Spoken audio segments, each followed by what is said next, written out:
Now we'll look at statistical analysis and hypothesis testing, which you will probably often see in the papers that you read. The learning outcomes include: we'll summarize the units of analysis that you might use in your research. We'll compare and contrast cross-sectional and longitudinal studies. We'll look at how hypotheses are built to solve problems. We'll look at how you classify and interpret data. We'll develop guidelines for testing and understand what they mean when we read them. We'll look at how hypotheses are analyzed and tested. And we'll look at how you design research studies so that managers can make relevant decisions. Let's start with units of analysis, and this is simply what you're really interested in learning about. It could be individual, a person or the person level. It could be groups, Region A, Region B, Region C, or undergraduate and graduate students. It could be organizations, so perhaps we look at public versus private organizations, or profit versus nonprofit. So let's say you're a retailer. Some of the units of analysis that you would be interested in learning about would include your customer. What do they buy? What do they want? How much do they spend? Do they want to come online, or do they want to come into the store? Do they want help, or do they want to shop by themselves? You might be interested in trends at a city or a particular location, so you might gather data about that. You might want to know how you perform in the state, so you can determine if you should close stores or open new stores. You might look at regions to determine, again, what should I close, where should I open, how am I not meeting the needs of customers within a region. You also would want to be linked with your supplier and would want to know more about their delivery time, their billing cycles, how many errors they have, things like that, to know if you need to get new suppliers.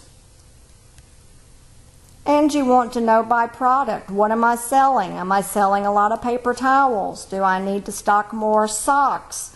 Do I need to have more fresh fruit? What do I need? And that might be for by customer, by region, by state, etc. So your units of analysis vary depending on what you are interested in learning about. You can have cross-sectional or longitudinal studies. Cross-sectional, I distribute a survey, I ask you to take it one time in the next week or two and give me answers. So it's your perceptions at one point in time. It's fairly quick. I get my results pretty quick. It's inexpensive. I can send out a bunch of these and get them done quickly. If you don't respond, I simply don't include you. It does give me one-time data. So perhaps you had a bad day one day and I ask you how you felt. Well, I feel bad today. I'm mad. I'm cold. I'm tired. I'm sleepy. I'm sick. So it may not be how you are usually, but it's a one-time data.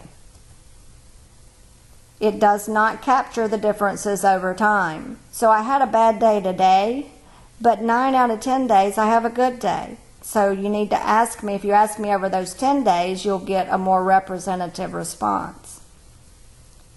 So that's longitudinal. I ask you over a period of time, over 10 days or 10 months, or like the nurses study that's been done over 40, 50 years. They're tracking nurses to try to see how disease develops over time. They're looking at what happened when they were children all the way to as they get older. And they get some very rich data. So you do get good, you get a variety of data. You don't get that one bad day or one good day I had. You get a more accurate measure of how I really feel about an issue. It is costly. I have to come back and find you all 10 days. I have to remind you. It's time consuming. And if you don't respond, what do? You have mortality then. So perhaps I'm surveying Kennesaw students and you drop the class, or you drop out of Kennesaw, or you move. So it's not necessarily that you die, that kind of mortality. It's just that I can no longer get to you. So I have incomplete or missing data, and the more people that happens on, the less valuable my data is going to be. So you have to have a way that you can track and maintain contact with people and have them committed to you.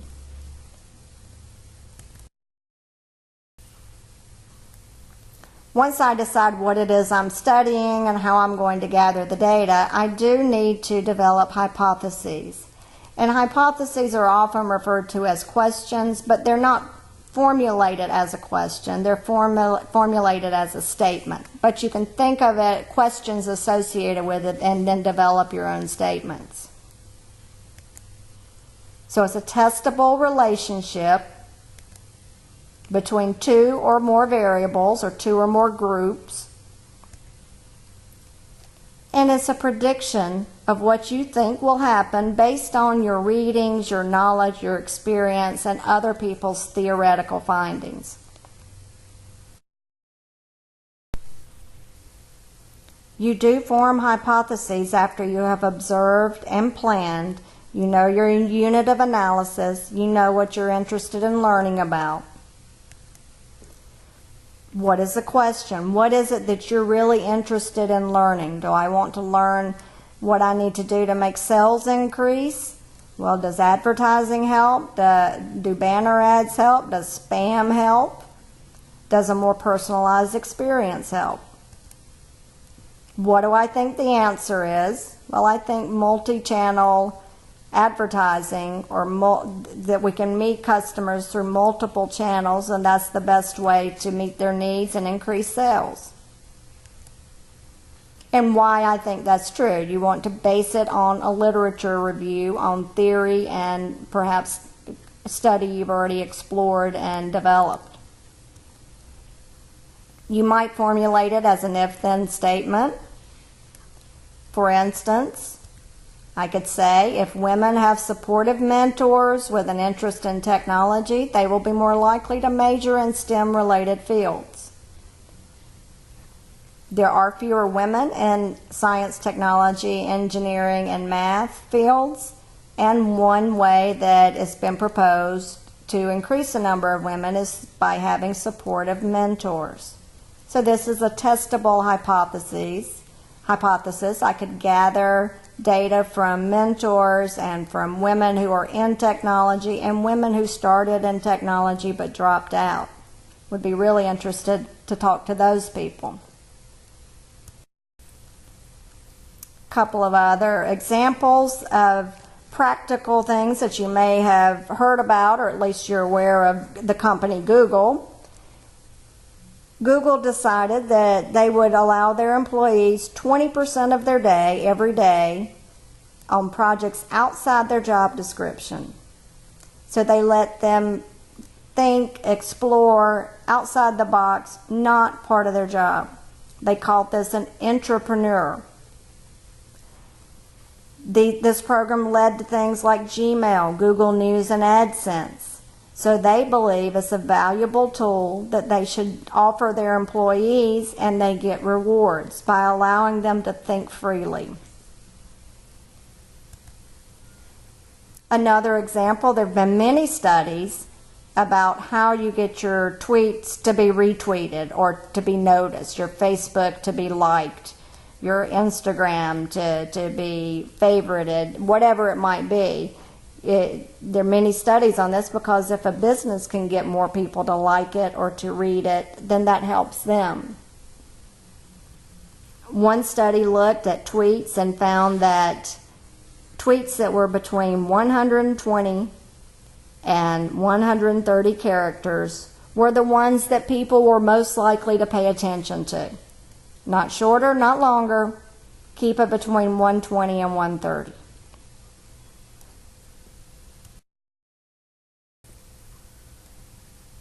So once I know what I'm going to study, I gather the data, and I get it ready for analysis. I have to edit it because somebody's going to inevitably put in a value that doesn't work and that I didn't think to check for, or they're going to put in something that simply doesn't look right. They have 56 years of experience and they're only 42 years old. So I have to edit it and get rid of things like that.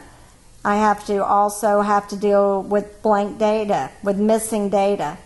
People answered question 1, 2, 3, 4, and 5 and skipped 6 and then answered 7, 8, 9, 10.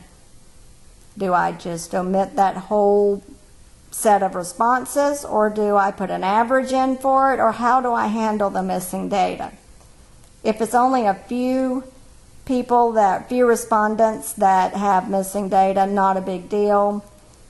If you have everybody misses number 6, then perhaps the way it's laid out is hard to find or is easy to overlook. Then you have to code and categorize the data. So you may code undergraduates as 1 and graduates as 2. You may code traditional students as 1 and non-traditional as 2. You just need to have a plan in place for the variables of interest to you. Then I go and test the hypotheses I've identified.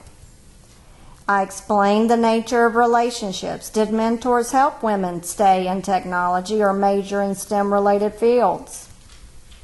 I look at differences among groups, graduates and undergrads, for instance. How are they different, or are they different?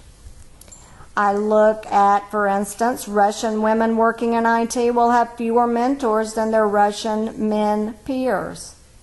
So I actually tested this hypothesis and did not find this to be a difference among the men and women Russian IT workers. Students with higher scores on the verbal section of the SAT will perform better in the introductory programming course. This actually turned out surprisingly to be true. We had predicted that math scores would predict success in programming, but actually the verbal scores did. We believe it was a logical analysis and ability to read and understand, but it was not what we had predicted. Some guidelines for hypotheses. You want to make most hypotheses at the beginning. What that means is that you don't want to make hypotheses after you've looked at the data and seen what relationships are significant. You want to base your hypotheses on theory and make them up front. Use an alpha level of 0.05 unless there's a valid reason to do otherwise. That means you're 95% confident of your results. Decide the appropriate statistical tests you need to use based on the type of data you collect. It depends. Do you use ANOVA if you're testing for differences between groups? Yeah. You might use regression for other tests. It depends on what you're doing. Use the appropriate test for the data that you've gathered. Limit the number of hypotheses you test. The more hypotheses you have, the more data you must collect. So you want to keep it simple. Keep the network of association small. You can test more later. Then you look at the relevance of the results for managers, and you have to always remember to use common sense. You can be wrong 5 out of 100 times. It might simply be different data or bad data that was gathered. There's always that 5% chance of making a mistake. If you remember the normal curve, you can sometimes gather a sample that's simply on the end of the normal curve. It just happens like that sometimes.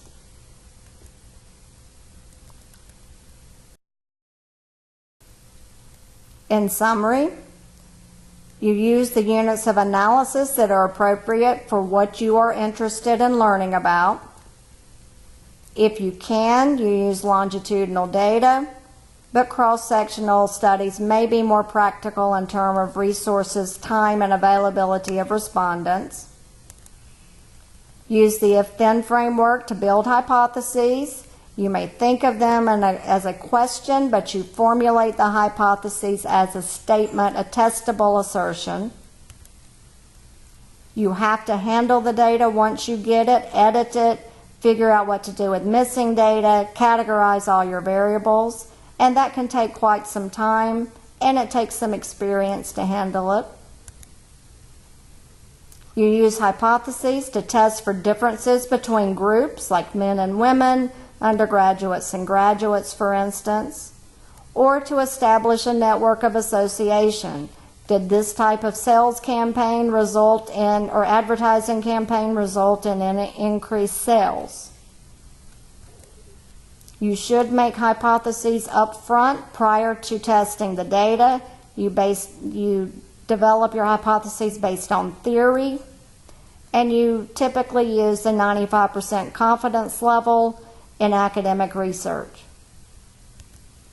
Minimize the number of hypotheses, because the more hypotheses you have, the more data you must gather. And at the end, you communicate your results in a manner that's appropriate for the audience you have selected. You always have to remember as well that even if you use the 95% confidence level, there's a 5% chance the data you have gathered are just not valid, or it's bad data. And you need to make sure you use common sense to make decisions based on the results of the hypothesis testing.